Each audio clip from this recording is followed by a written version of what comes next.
आज आपण चरक सूत्रस्थान 14वा अध्याय सुरू करतोय. यामध्ये आपण 14वा अध्याय पूर्णपणे बघूया. हा आपला पार्ट फर्स्ट आहे व्हिडिओचा. त्यानंतर आपण पार्ट सेकंड पार्ट थर्ड घेऊन येऊ. मग त्यामध्ये आपण आता सगळ्यात पहिले रिव्हिजन करूया फास्टमध्ये. तर आपण तुम्हाला माहीत असल्याप्रमाणे आपण प्रश्न वाईज रिव्हिजन करतो.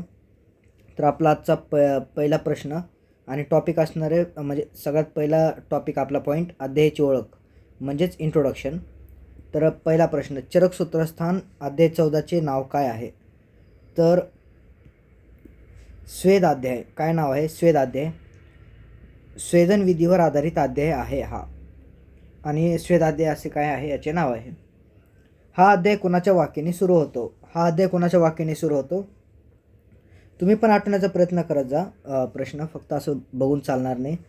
हा अध्याय भगवान आत्रेय यांच्या वाक्याने सुरू होतो. आणि रेफरन्स श्लोक 1-2. आता प्रत्येक वेळेस नाही सांगणार मी, तुम्ही बघून घ्यायचं, लिहिलेलं आहे. आता स्वेद अध्याय स्नेह अध्यायानंतर का ठेवलेला आहे? म्हणजे स्वेद अध्याय स्नेह अध्यायानंतर का ठेवला? म्हणजे 13वा अध्याय स्नेह अध्याय आहे आणि 14वा अध्याय कोणता आहे? स्वेद अध्याय. तर असं का ठेवलेलं आहे?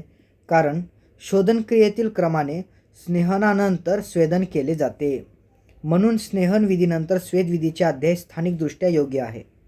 आता स्वेदनाचा परिणाम आणि महत्त्व हे टॉपिक बघूया आपण. तर स्वेदनाने कोणते विकार उत्तम प्रकारे बरे होतात? वात कफ आणि वात कफ मिश्रित विकारांवर स्वेदन उत्तम उपयोगी ठरतो. आता स्नेहानंतर स्वेदन दिल्यास काय परिणाम होतो? तर वातदोष कमी होतो. मूत्र, मल व रेतस यांचे प्रवास व्यवस्थित होतात. दुसरा पुढचा प्रश्न, स्वेदनाच्या प्रभावाचे उदाहरण काय दिले आहे? स्वेदनाच्या प्रभावाचे उदाहरण काय दिले आहे? जसे अगदी कोरडे लाकूड स्नेह व स्वेद यांचे सहाय्याने मवाळ होते, तसेच मानव शरीरही योग्य स्नेह व स्वेद दिल्यास लवचिक व संतुलित होते. रेफरन्स श्लोक नंबर 5. म्हणजे काय म्हटलेलं आहे? स्वेदनाचं जर उदाहरण आपण घेतलं तर कशासोबत कम्पेअर केलेलं आहे? कोरड्या लाकडासोबत कम्पेअर केलेलं आहे. आता महत्त्वाची टीका, चक्रपाणी दत्त यांचे मत काय आहे? तर स्वेदन सर्व विकारांमध्ये दिले जाते का? तर स्वेदन सर्व विकारांमध्ये दिले जाते का? तर नाही. जरी सामान्यतः वात कफ विकारांमध्ये स्वेदन उपयुक्त आहे, तरी काही विशिष्ट विकारांमध्ये जसे की वात कफ उदर त्यामध्ये स्वेदन निषिद्ध आहे, असं कोण म्हणते? चक्रपाणी दत्त यांचे मत आहे. आता पुढचा पॉईंट आपला, योग्य स्वरूपात स्वेदन देण्याचे नियम कोणते आहेत ते बघूया आपण. स्वेदन तापमान आणि पदार्थ कसे असावे?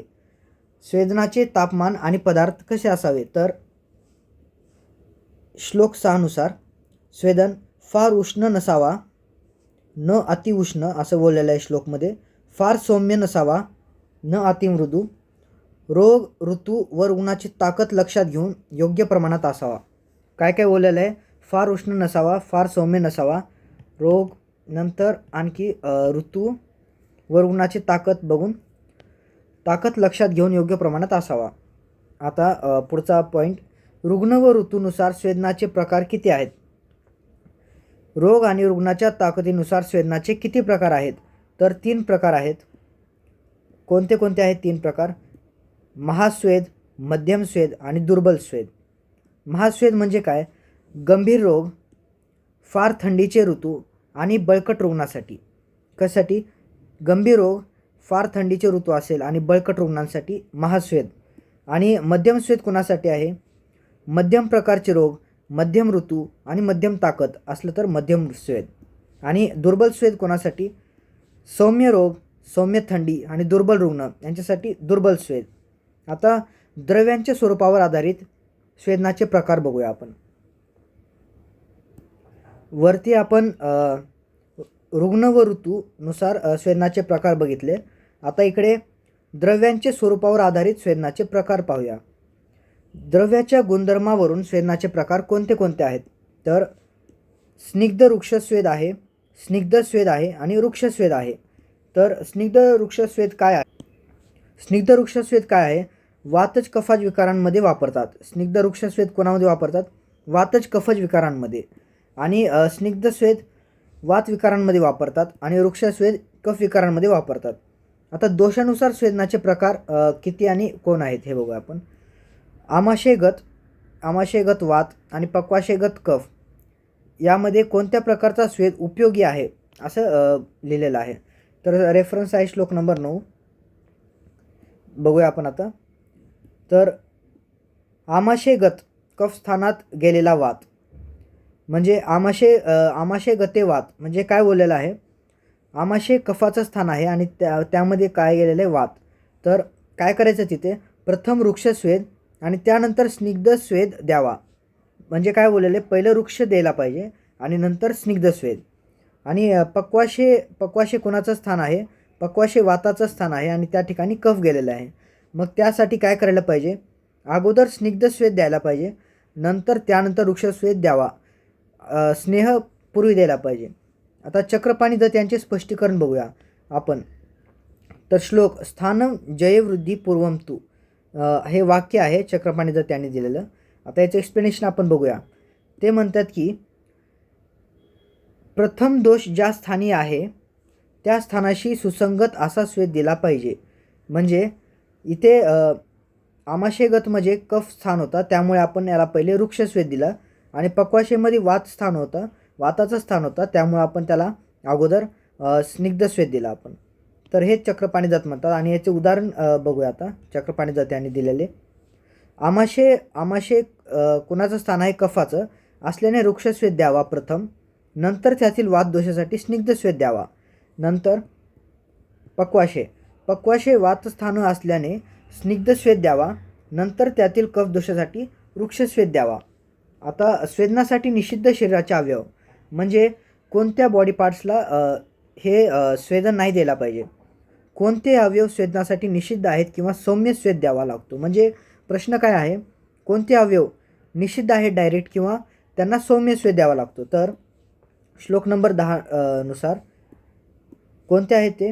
वृषण म्हणजे टेस्टिकल्स, नंतर हृदय म्हणजे हार्ट आणि दृष्टी म्हणजे आईज यांना स्वेदन सौम्य किंवा द्यायलाच नाही पाहिजे स्वेदन. तर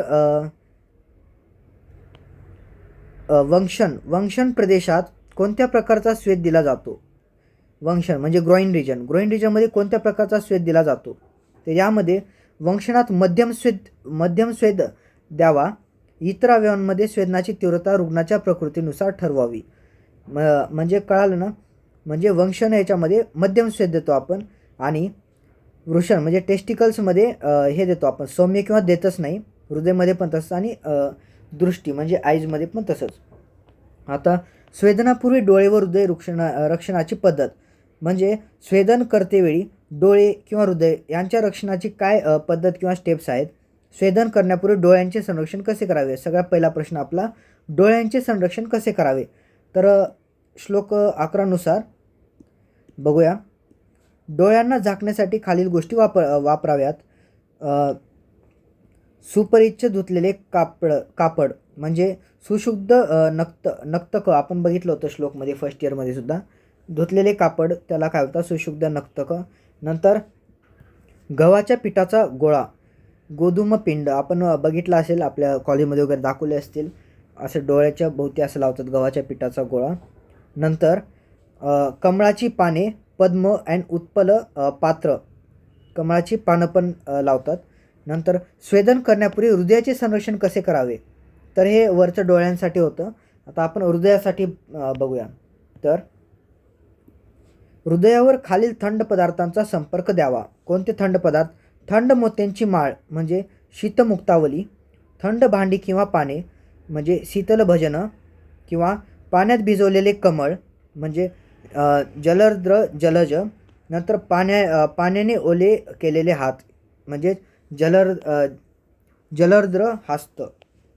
आता सम्यक स्विन्न लक्षणं म्हणजे सायन्स ऑफ आयडियल फर्मेंटेशन. म्हणजे आता आपला पुढचा प्रश्न काय राहणार आहे? सम्यक म्हणजे योग्य स्वेदन झाल्याची लक्षणे कोणती कोणती आहेत? तर आपण बघूया. लक्षण थोडे जास्त आहेत, आपण बघूया तरी. श्लोक नंबर 13 नुसार योग्य स्वेदन केल्यावर खालील लक्षणे दिसतात. तर शीत थंडी कमी होते, शूल दुखणे कमी होते, स्तंभ अंग जडपणा कमी होतो, नंतर गौरव गुरुत्व कमी होते, नंतर मृदुता अंगात सौम्यता मवाळपणा येते. ही लक्षणे दिसल्यास स्वेदन थांबवावे. म्हणजे कोणते कोणते आहेत? शीत थंडी कमी होते, दुखणे कमी होते, अंग जडपणा कमी होतो, गुरुत्व कमी होते, मृदुता येते. म्हणजे काय ते मवाळपणा आणि सौम्यता. हे लक्षण दिसल्यावर स्वेदन थांबवावे हे म्हणतात. नंतर अतिस्वेदनाची लक्षणे कोणती?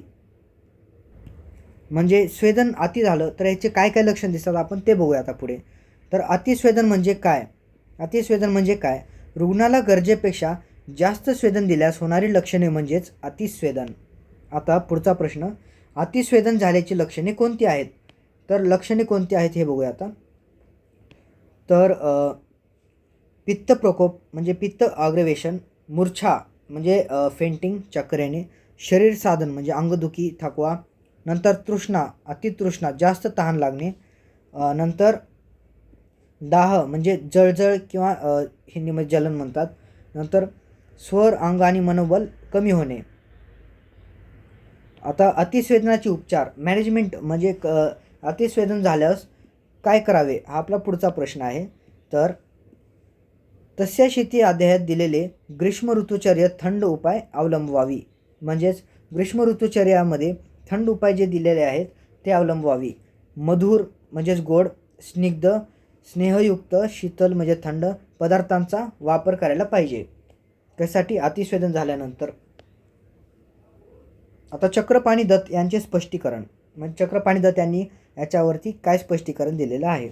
तर मधुर, स्निग्ध, शीतल या विशेषणांमधून मद्य म्हणजेच शीतल स्निग्ध मधुर घटकांनी बनवलेले मद्य पथ्यरूपात वापरण्याचे संकेत आहेत, पण अतिस्वेदनात काळजीपूर्वक वापर करावा. म्हणजेच काय म्हणतात, मधुर, स्निग्ध व शीतल या विशेषणांपासून मद्य पथ्यरूपात वापरण्याचे संकेत आहेत, पण ते जर अतिस्वेदनात वापर करतात तर काळजीपूर्वक वापर करावा. आता स्वेदन निषिद्ध स्थिती म्हणजे स्वेदनचे कॉन्ट्राइंडिकेशन्स. अस्वेद्य म्हणजे कोणत्या रुग्णांमध्ये वगैरे नाही द्यायला पाहिजे आपण ते बघूया. आता आपला पुढचा प्रश्न राहणार आहे, कोणत्या रुग्णांमध्ये स्वेदन निषिद्ध आहे? तर बघूया आता. हे खूप मोठे आहेत हे. तर स्वेदन खालील व्यक्तींना किंवा अवस्थांमध्ये देऊ नये. कषाय व मद्याचे नित्य सेवन करणारे, म्हणजे कषाय व मद्याचे जे नित्य सेवन करतात त्यांना नाही द्यायला पाहिजे.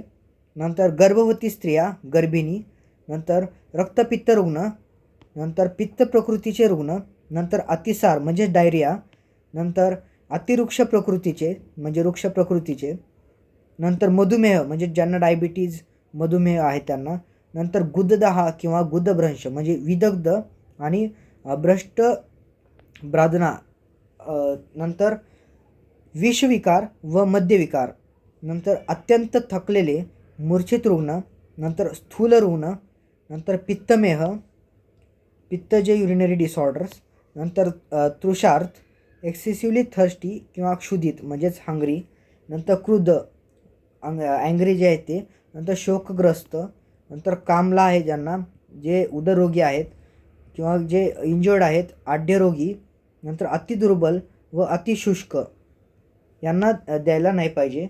आणखी उपक्षित ओज म्हणजे ओजक्षय झालेलं, नंतर दृष्टीदोष असलेले म्हणजे ज्यांना आय डिसऑर्डर्स आहेत यांना काय करायला पाहिजे, यांना आपण स्वेदन नाही द्यायला पाहिजे. म्हणजे स्वेदन निषिद्ध स्थिती कोणत्या आहेत तर हे आहेत 19 आहेत.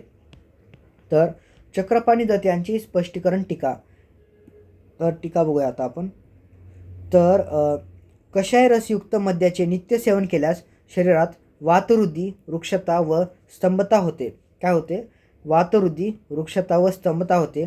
अशा वेळी स्वेदन केल्यास पर्वभेद म्हणजे संधीमध्ये वेदना होतात. तर रक्तपित्तात कोणत्याही स्वरूपाचा स्वेद निषिद्ध आहे, इवन इफ इट्स वात कफज रक्तपित्त असं लिहिलेलं आहे. नंतर पित्त प्रकृती व मधुमेही रुग्णांमध्ये शरीरातील धातू शैथिल्यामुळे स्वेदन निषिद्ध आहे. कशामुळे? शैथिल्यामुळे. आता स्वेदन योग्य विकार, इंडिकेशन्स फॉर स्वेदन थेरपी म्हणजे कोणत्या रुग्णांमध्ये उपयुक्त आहे हे बघू. आपला पुढचा प्रश्न राहणार आहे आता. तर रेफरन्स श्लोक नंबर 20-24. तर स्वेदन खालील विकारांमध्ये उपयुक्त आहे. कोणते? तर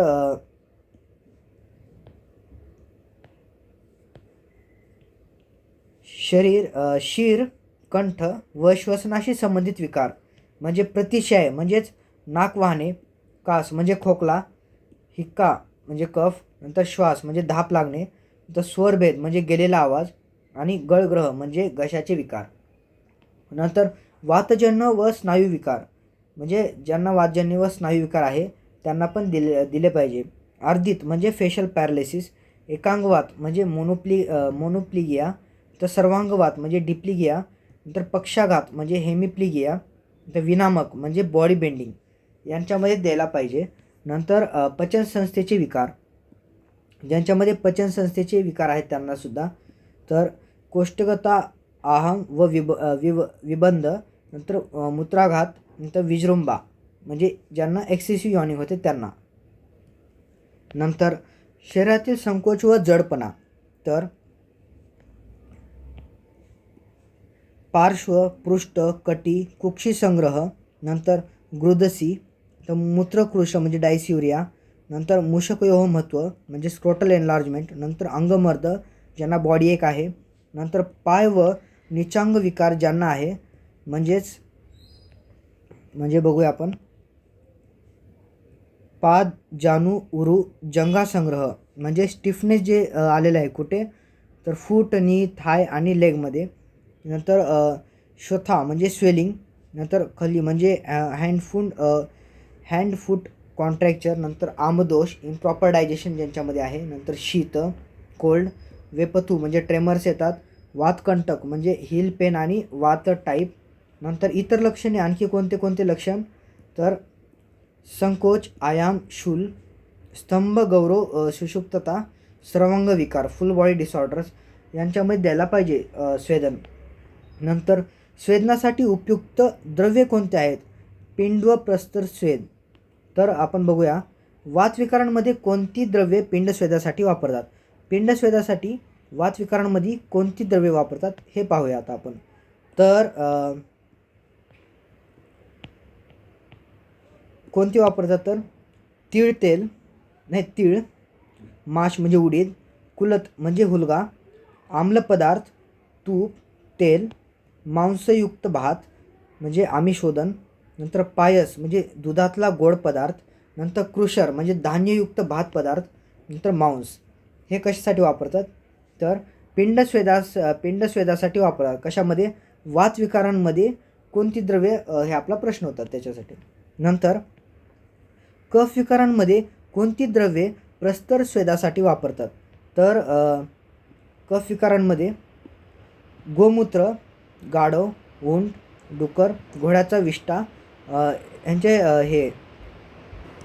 यांचे शकृत, नंतर अतुष्यव म्हणजे कणासकट हे, नंतर रेती, धूळ, दगड, कोरडे शेण म्हणजेच करिश, नंतर लोखंडाचे पदार्थ आयस हे कशासाठी वापरतात? कफ विकारांमध्ये प्रस्तर स्वेदासाठी वापरतात. नंतर आपला पुढचा पॉईंट आहे भ्रूगृह व उष्ण गर्भकुटीतील स्वेदन. तर रुग्णाला आरामदायी स्वेदनासाठी कोणते स्थान योग्य मानलेले आहे? तर आपण कोणते स्थान आता हे पाहूया स्वेदनासाठी. तर भ्रूगृह म्हणजे अंडरग्राऊंड चेंबर, नंतर जेंताका व उष्ण गर्भकुटी म्हणजेच hot chambers heated with coal. नंतर ही कुटी दुराविना म्हणजेच विधूम व वातहर द्रव्यांच्या अंगाराने गरम केलेली असावी. नंतर सुस्निग्ध रुग्ण अभ्यंग केलेला यामध्ये आरामात स्वेदन करू शकतो. म्हणजेच काय लिहिलेलं आहे? ही कुटी दुराविना व वातहर द्रव्यांच्या अंगाराने गरम केलेली असायला पाहिजे आणि सुस्निग्ध रुग्ण यामध्ये आरामात स्वेदन करू शकतो. कशामध्ये? अंडरग्राऊंड चेंबर आणि hot chambers heated with coal. नंतर नाडीस्वेद म्हणजे काय? नाडीस्वेद म्हणजे काय आहे आता आपण हे बघूया. तर नाडी म्हणजेच नळी म्हणजेच पाईप. विशेष द्रव्यांचे काडे गरम करून तयार केलेली वाफ नळीच्या साहाय्याने विशिष्ट भागावर दिली जाते. आणि नंतर यामध्ये देश, स्थान, काल, ऋतू, वेळ, मात्रा म्हणजे प्रमाण यांचा विचार करून शास्त्रोक्त पद्धतीने स्वेदन दिला जातो. नंतर नाडी स्वेदासाठी वातविकारांमध्ये वापरली जाणारी द्रव्ये कोणती? तर वातविकारांमध्ये नाडी स्वेदनासाठी वापरली जाणारी द्रव्ये कोणती? तर खालील द्रव्ये वापरून उकळून तयार केलेला वाफेचा नाडीस्वेद दिला जातो. तर कोणते कोणते आहेत ते आपण आता बघूया आपण. तर ग्राम्य मांस म्हणजे गाई, मेंढी इत्यादींचे मांस, अनुप मांस, दलदलीत राहणाऱ्या प्राण्यांचे मांस, नंतर औदक मांस, पाण्यातील प्राणी, मासे, दूध म्हणजे पयस, बस्ती, छाग, मस्तिष्क म्हणजे बोकळाचा मेंदू, नंतर वराह, वसा, पित्त, रक्त, फॅट, बाईल, ब्लड, नंतर कॅस्टर सीड म्हणजे एरंडीचे बी, नंतर स्नेहयुक्त तिळाचे तांदूळ. नंतर नाडी स्वेदासाठी कफ विकारांमध्ये वापरली जाणारी द्रव्ये कोणती? तर कफ विकारांमध्ये नाडी स्वेदासाठी कोणती द्रव्ये वापरतात? तर आपण बघूया आता.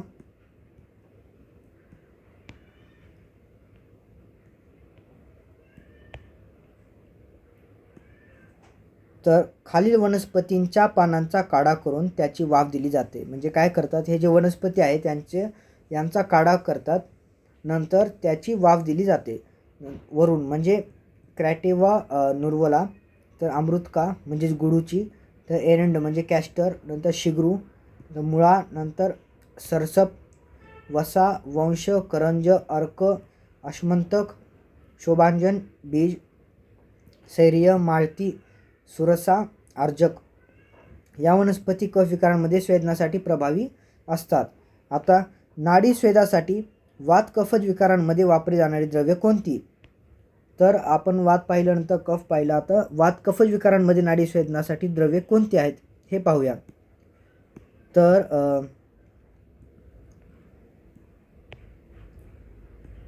खालील गोष्टी उकळून तयार केलेली वाफ दिली जाते. म्हणजे खालच्या जी गोष्टी आता आपण बघणार आहोत त्यांची वाफ त्यांना उकळून तयार केलेली वाफ दिली जाते. म्हणजे यांना काय करतात, उकळतात. नंतर कोणते आहेत ते? भूतिका म्हणजे ओवा, पंचमूल, बिल्व, अग्निमंत, पाटला, शालपर्णी, कंटाकारी यांचे मूळ, नंतर सुरा म्हणजे मद्य, दधिमस्तू दह्याचे ताक, नंतर गोमूत्र गाईचे मूत्र, नंतर आम्ल पदार्थ. नंतर या द्रव्यांचा उपयोग केल्यास वात कफज विकारांमध्ये योग्य स्वेदन करता येते. तर हे आपले आता समरी पॉईंट म्हणजे एकत्रित स्मरण करू आपण. म्हणजेच आपण वात कफ आणि वात कफासाठी हे करूया. वातासाठी कोणते होते? मांस, दूध, तूप, वराहद्रव्य, एरंडी बी. नंतर कफासाठी तीव्र व कडकवट वनस्पतींचे पाने. वात कफासाठी पंचमूल, ताक, ओवा, गोमूत्र, आम्लद्रव्ये. तर हे आपण पाहिले. हे आपला पार्ट 1 झालेला आहे. चरकचा 14वा अध्याय स्नेहांचा आपण बघितलं आहे. त्यामध्ये स्वेदांचं बघितलेलं आहे आपण. तर धन्यवाद.